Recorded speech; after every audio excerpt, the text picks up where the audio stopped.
नमस्कार भाइयों। कांग्रेस के हजारों कुकर्मों में से एक कुकर्म ये भी है जो बिल्कुल माफ़ी के योग्य नहीं है, जिसको न भूला जा सकता है। मेरी नज़रों में तो ये इससे बड़ा और कोई कुकर्म हो नहीं सकता। कांग्रेस ने इस बात के लिए अपनी पूरी ज़िंदगी, अपनी सारी पीढ़ियां लगा दी इस कोशिश में कि हमारे देश के सभी क्रांतिकारियों को भूल जाए हमारे देश की जनता, और उनको किसी तरह का सम्मान प्राप्त ना हो, और अगर हो सका तो इन्होंने बदनाम भी पूरी तरह से किया है। कांग्रेस को लगता है कि कांग्रेस ने इस चीज़ की कोशिश की है कि देश की जनता सिर्फ ये याद रखे कि देश की आज़ादी में महात्मा गांधी और नेहरू खानदान, इन दोनों से अलग ना देश में कोई क्रांतिकारी था, ना है, ना कभी होगा। यही एक देशभक्त थे। इन्होंने ही देश का सब कुछ किया। इन्होंने सारी वाहवाही, देश की आज़ादी के बाद सारी वाहवाही, सारी इज्जत और सारे देश के प्रधानमंत्री सब कुछ लूट लिया। यहाँ तक कि महात्मा गांधी के नाम को भी इन्होंने लूटा। इन्होंने सिर्फ महात्मा गांधी को ज़िंदा इसलिए रखा, उनके नाम को इसलिए ज़िंदा रखा क्योंकि उन्हें इस्तेमाल करना था। नहीं तो आप ही देख लीजिए, बाकी सारी क्रांतिकारी, जितने भी देश के क्रांतिकारी थे, हम चंद लोगों के नाम जानते हैं, लेकिन उनसे अलग लाखों की तादाद में, बल्कि करोड़ों की तादाद में देश के ऐसे क्रांतिकारी हैं जिनके नाम तक को हम नहीं जानते।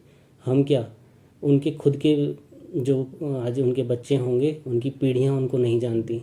और इसमें सारा योगदान कांग्रेस का है। कांग्रेस ने अपने प्रजातंत्र को, अपने सारे प्रशासन को, अपनी रिपोर्टर को, प्रेस को, सबको इस तरह से इस्तेमाल किया कि देश का हर नागरिक, बच्चा देश के सारे उन बुद्धिजीवियों को, वीरों को, क्रांतिकारियों को, सबको भूल जाए। जबकि ऐसे ऐसे क्रांतिकारी थे जिन्होंने अपनी शरीर की बोटियां कटवा दी, देश के अपने बच्चों की आहुति दे दी। अपने आंखों के सामने उन्होंने अपनी बच्चों की इज्जत उतरती हुई देखी, और हम उन लोगों का नाम तक नहीं जानते। ऐसे ऐसे क्रांतिकारियों को कांग्रेस ने देश की जनता की नज़रों से उतार दिया, भुला दिया। और जितना हो सका, जो नाम इन्हें उठता हुआ लगा, जिसका भी इन्हें ऐसा लगा कि भाई ये नाम उठ सकता है, इन्होंने पूरी कोशिश लगा दी, पूरी ताकत लगा दी कि उस नाम को या तो बदनाम कर दिया जाए या भुला दिया जाए। कांग्रेस के इस कुकर्म को किसी को भी कभी माफ़ नहीं करना चाहिए।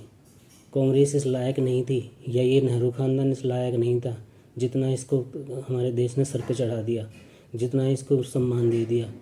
देश के बहुत क्रांतिकारी थे जिनको सम्मान मिलना चाहिए था, लेकिन उनको सम्मान ना मिलने का कारण एकमात्र नेहरू खानदान है जिसने ऐसा कुछ नहीं किया था, जिसके लिए इन्हें इतना सर पे चढ़ाया गया, देश के सर पे रख दिया गया।